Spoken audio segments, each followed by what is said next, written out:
I'm Barrister Michael Agber. Yes, ma'am. I'm appearing in the matter with my learned friend Stephen Mandun.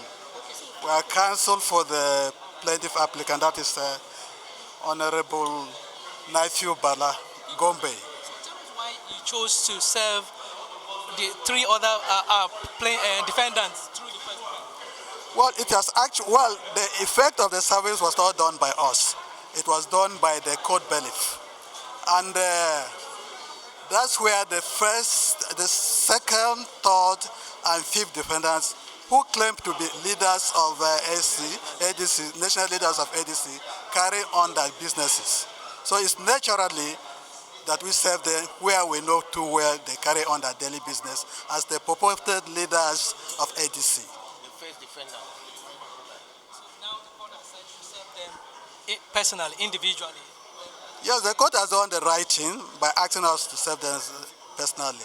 We shall actually take the necessary process to serve them. And that may be, if they are very invasive and it appears difficult to serve them, we know how to get them by substituted service. Barrister Michael Agber, Agber.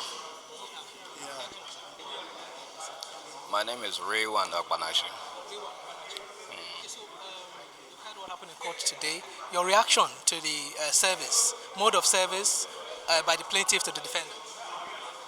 Yeah, the plaintiff informed the court that he had served all the defendants, and it was brought to the court's attention.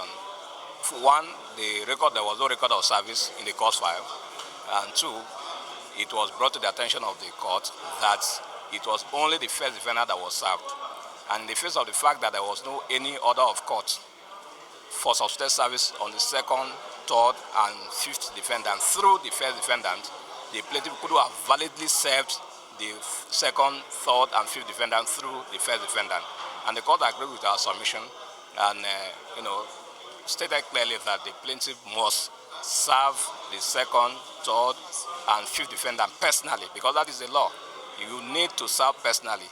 In the absence of court order allowing substituted service, you must serve personally. That is where we are. So in view of that, the court had to adjourn the matter to 30th of this month to enable the plaintiff to effect personal service on the defendants mentioned. Okay, the people is challenging the jurisdiction. Yeah, we filed a preliminary objection to challenging the jurisdiction of the court. We are saying that the matter has to do with internal working of the party, internal affairs of the party. The courts have held in plethora of authorities, including the Supreme Court, that any matter that borders on the internal governance or affairs of the party, particularly as it relates to the leadership of the party, the court has no jurisdiction.